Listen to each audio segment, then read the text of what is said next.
Hello and welcome to another episode of PodcastDX, the show that brings you interviews with people just like you whose lives were forever changed by a medical diagnosis. I'm Lita. Jean Marie is not with us today. But I am, and I'm Ron. Collectively, we're the host of PodcastDX. On today's show, we're speaking with Frank Rivera. As you may recall, we spoke with Frank for Season 3, Episode 17 of PodcastDX. Frank is a WEGO Health Patient Leader, author, blogger, and patient ambassador at Illumina Inc., and a volunteer patient ambassador at the Foundation of Sarcoidosis Research. Welcome back to the show, Frank. Hi, Frank. Thanks for joining us again. Hi, thank you for having me.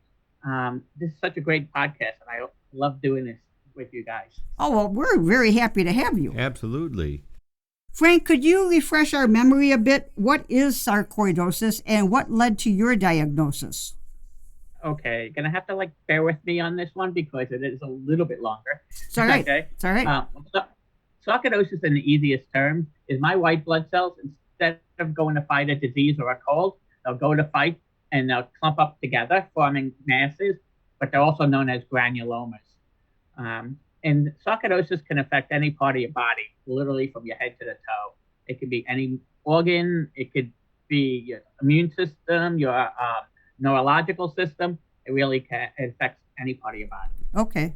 So in 2004, I used to run, I should say. I was living in Florida. I went for my usual run in the morning. I would run either 5 or 10 miles, and that is how I felt for the day. But on this particular day, I actually got about a quarter mile out, and I had to stop. I thought I couldn't breathe at all. Oh. I thought I was, something was going. I was, had pneumonia or something, because just nothing was coming in and out. Oh. So I ended up having to call my girlfriend at that time, to pick me up. And we rushed to the hospital because that was not me at all. Mm-hmm. And we could not get, I even have an inhaler. I always had one. And even that wasn't working. So it's kind of scary, huh? Right. Yeah. So they ended up finding lumps in my lungs when they did an X-ray, and they had me they did a biopsy, and they told me I had lung cancer after a biopsy. And I actually went through 4 years of chemo and radiation. The chemo, helped, but the radiation was really bad. I was down to 98 pounds at one point. And I was then in 2008, they said I was in remission, which I thought, all right. So I moved back to New York. And in 2011, I have other illnesses, I have IBS, and that was really acting up. So I went to the hospital again up here in New York. And when they were doing an X-ray of for the IBS, they actually caught 2 of the bottom lobes of my lungs, and they found more masses again. Oh. So I thought, oh, here we go again. I figured I'm going to have, cancer again. They did a biopsy, and they told me I had sarcoidosis. I was like, what was that? But actually, kind of weird because my wife, her brother has sarcoidosis. Oh. But he's been in remission for over 20 years now. Okay. So we both thought, all right, take some prednisone and you'll be fine. Mm-hmm. So, unfortunately, by the time they biopsied me, I already had it in 75% of my body. Oh, wow. Oh. Yeah. Okay. And then we also found out I was misdiagnosed. I never had lung cancer. So was the chemo and the radiation, that damaged you? That didn't help you? Well, the chemo actually helped because it didn't let the granulomas or masses grow. Okay. It stopped it from growth. Okay. But the radiation really hurt my body because my white blood cells were telling my my body that I was sick from the radiation, and it would go to all these different spots in my body, and then that's why I had it in 75%. Oh my goodness! I know. Wow. Yeah, it was fun. Not fun. No. I don't know where to go from there. Wow. It's thanks for, catching us up. It's been quite a while since we spoke last. And obviously with the pandemic, the world has changed quite a bit. What has your life been since we last spoke to you this time last year? Well, I've had many new diagnoses and actually different things going on. Like in January of this year, I ended up with diabetes. That was a shocker because I came out of nowhere. But we found out it was prednisone-induced diabetes.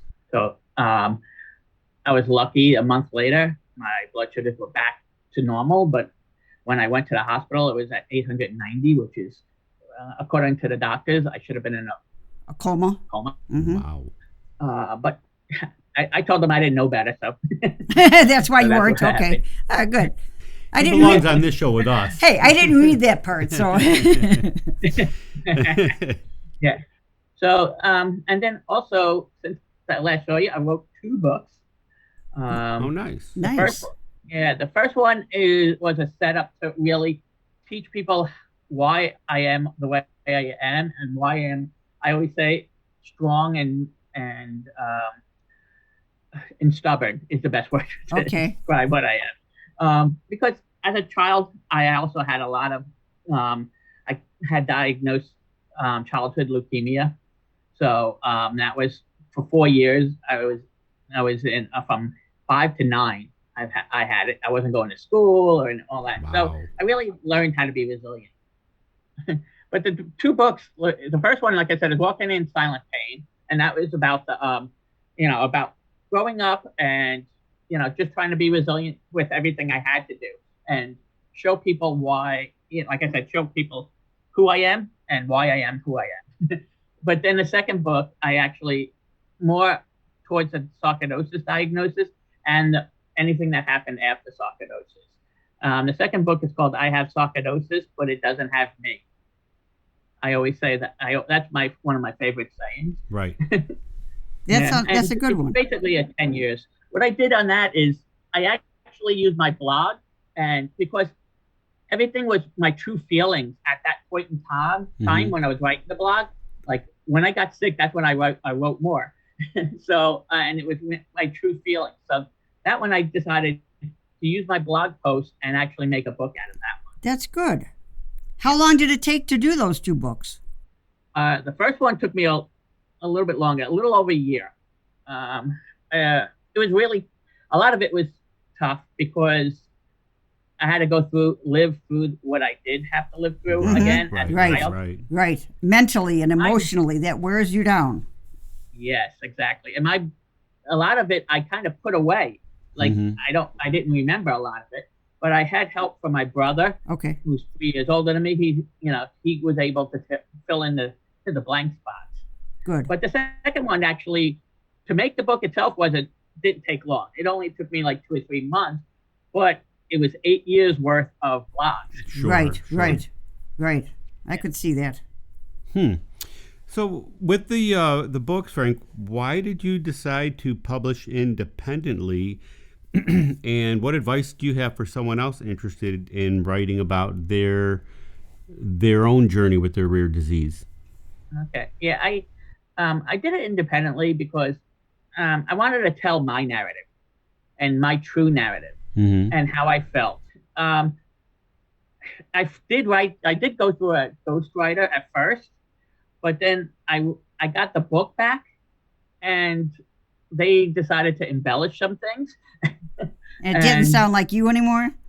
Yeah, it didn't sound at me at all. Like even the way it was, the words on was not me. So I'm like, I want people to really feel how I felt. Right. So I ended up scrapping that whole book. Oh, wow. Starting from scratch. Okay. And I wrote it myself. I just, like I said, I've always said about my journeys I'm always going to tell the truth. And it may be hard for some people to understand, to go through it, but you know who I am. I'm always going to be truthful. So that was one of the reasons why I did what I did. And, like I said, I also wrote the book and decided to, do it independently is because I'm not a perfect person, and I didn't mind if my book wasn't 100% perfect. Mm-hmm. You know, I was like, people know who I am, and if they read it, they can actually kind of hear me talking to them as they're reading it. Right. Instead of, so that's why, now would I tell anybody else to do it that way? Probably not. It did take a lot of time. We were lucky because we had the, I had time. But it really, especially if you're talking about hard things in your life, I spent days crying when I was writing the book. So mentally, I don't know if that was a good thing for me to do that. But part of me says it was. Yeah, I was going to ask you, how did the writing affect your mental health?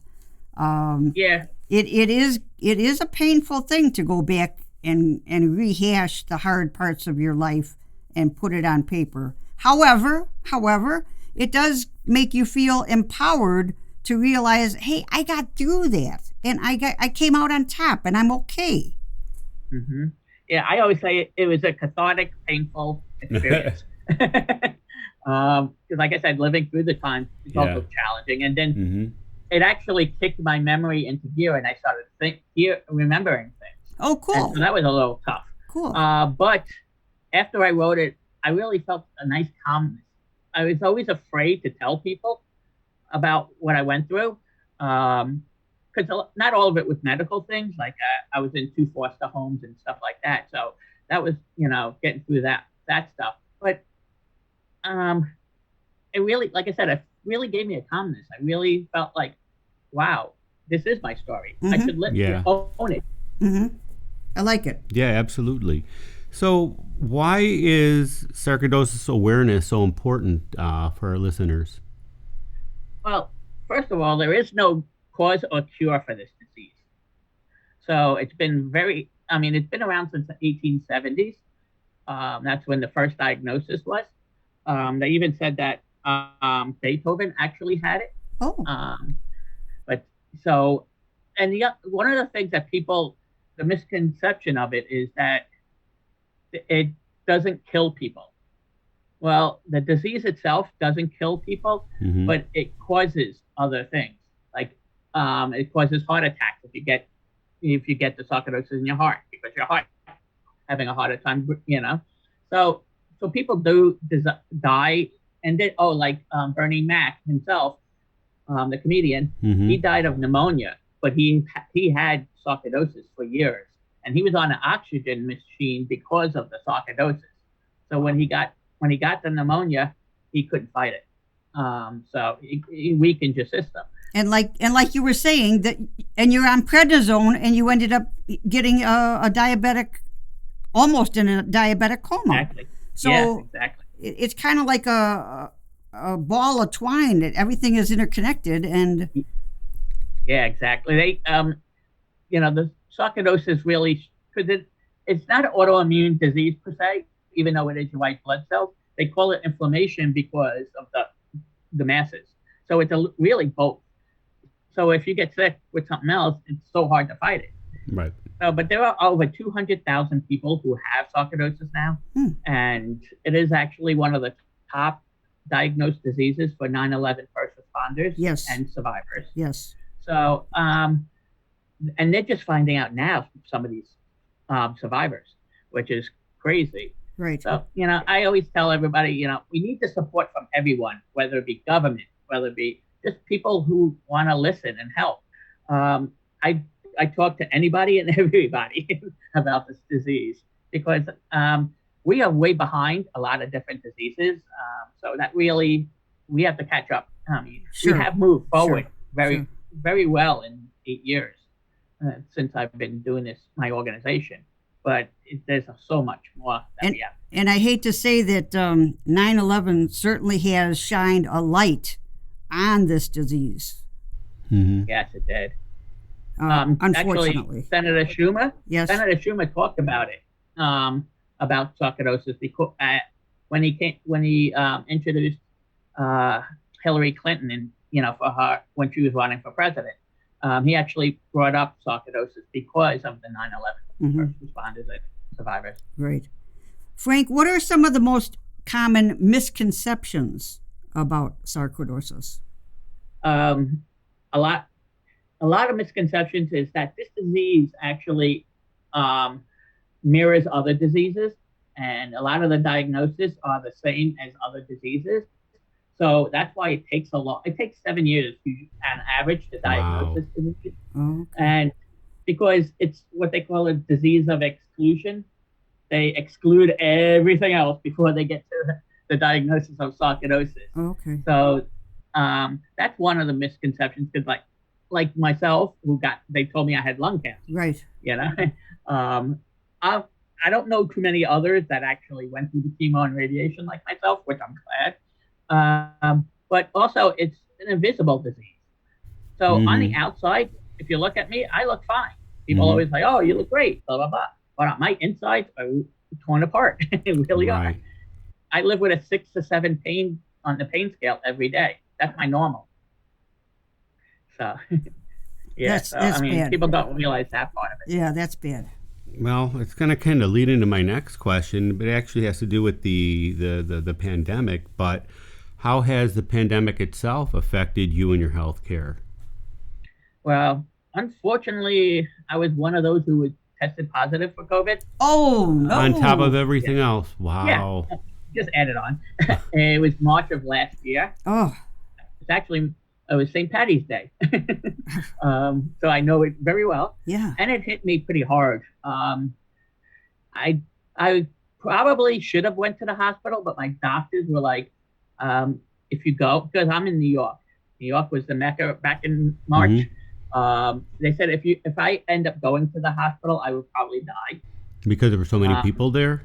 Yeah, between all the people there and my immune system being so compromised, I would have caught something else and probably died, or I would have been on a ventilator. Right. So I actually had made my room. Unfortunately, my wife and I she had to sleep in a different room, but made my room into like a little mini hospital. I had to take oxygen. I had IVs if I needed it. I had a nurse come stop in every so often. Wow. Yeah. So but the problem, because my disease, doesn't fight off these colds, I didn't get better realistically until July. So that March many months. to July? 5 months. Yeah. Wow. Yeah. So how are you now? And then now I have long COVID issues. Oh. What? Of course. Long COVID. Long COVID issues. Everlasting COVID. Yeah. Right. My breathing, my lungs were actually before I got COVID, was actually doing the best of my body. Not so much anymore. I get these really, really bad headaches and different pains than I had before. I am so sorry. Yeah. Okay. It's part of life. What can you do?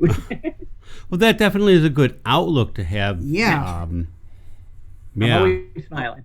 Well, okay. So I guess that leads me to the next question, Frank. Absolutely. How does self-care help you in your life? Okay. Well, first off, I could tell you I'm probably the last person you want to talk about self-care.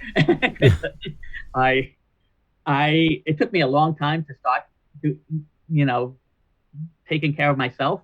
I was so into helping others that I forgot about myself. I realized it 2 years ago when I was deemed terminal. 3 years ago. Wow. They told me I had a couple of months to live in 2018. So that made me realize I have to take care of myself. So I do now. I really take care. I'm not out. Well, COVID actually helped me, I guess, because you can't go out and do a lot of other things. Right. So I have to stay home. But even just before COVID hit, I was really staying home a lot more. I wasn't doing a lot of the speaking engagements. I would do a lot more stuff from home, being behind the scenes. I set up a online support group for sarcoidosis, a national one, which is going great. It started a year and a half ago, and I actually started it like this December before COVID hit. So when it hit, everybody was jumping onto it because they couldn't do face-to-face anymore. Right. So that really kicked off really well. Good timing, yeah. Yeah. One other thing I really have worked on hard is my mental health. I really, and I've been stressing it to others because people forget that if your brain gives up, the rest of your body will. It's just like I always say, I had two choices in life. When I got diagnosed, I could either roll up into a ball and give up, or I could fight it. I've always been a fighter, so I'm not good. Why shouldn't I take that on? Right. And I also say that one other thing is that when you talk about mental health and you ask for help, there is nothing wrong with asking for help. It doesn't make you weak. Absolutely. It actually makes you stronger. Absolutely. We talk about that a lot on the show. Yep. The stigma, there's a little bit there, but not as much as years past. But anything that's going to help you get through whatever, I don't care what it is, you're going to talk to somebody and they're going to make you feel better. There is absolutely nothing wrong with that. Exactly. I've had my counselor for almost 11 years now. Okay. Same counselor, and she saved my life. In 2015, I actually thought about suicide, and I called her, and she talked me down and actually had me go to a hospital for a 72-hour watch. Okay. I mean, I had it all planned out. Right. Wow. Well, I'm glad that she came into your life at the right time. Absolutely. Because you've already got enough going, against you. You need somebody in your corner. Exactly. I'm glad that you got somebody. He's a fighter, so he does need someone in his corner. Yes. Yeah. Good. And I have to say, I have a great support team in my house. My wife is amazing. She goes to even before COVID, she would go to most of my events that I would. Even if we were going to California, she would come. And then I have a daughter who's 18, who, every day she'll knock on my door and say, "Are you doing okay?" Nice. So it's great. Nice. Good. So, Frank, what does the future of sarcoidosis treatment look like? Well, right now, there's only two drugs that are approved for sarcoidosis. One of them being prednisone, which the side effects to that can kill you. And then the other one is not that new. It's actually used for something else. It's called Actar gel. And how do you spell that, Frank? What's that? How do you spell that? Oh, ACHTAR. Thank you. And it's done by the pharmaceutical company called Mallinckrodt. And they've actually got it approved for sarcoidosis. But it's only for lung sarcoidosis. For me, I have it everywhere in the body, so it's kind of hard to be doing, because I see probably about 10 doctors at this point. Wow. And it's been a slow process. But I can say that from 8 years to now, it's like night and day. When I first went on clinicaltrial.gov, there was 4 clinical trials when I first signed on to it 8 years ago. And now there's over 200 for sarcoidosis. Wow. Yeah. And they're really researching it on all over the world. Okay. Austria actually was able, even though we don't have a cause, they were able to get an animal model, which is, for researchers, that's amazing, a big step. Good. Good. So that was, they're really moving a lot faster. And when I first started my advocacy, I actually went to an event for RDLA, and the executive director came up to me and said that I was the very first person to show up with sarcoidosis, and that he told me also that we were getting not a penny from NIH 8 years ago, and now we're getting millions from them. Oh, that's wonderful. Wow. So, so it is moving. It just, unfortunately, slow. We all know how diseases go. It's not something do I even expect to see a cure in my lifetime? Probably not. It just, it takes about 10 years for it just to get it out there. Right. But the way I look at it is that my goal is to help at least one patient a day. Right. And if I can do that. That's great. That's a good advocate. And Frank, how can our listeners learn more about you and buy their own copies of your books?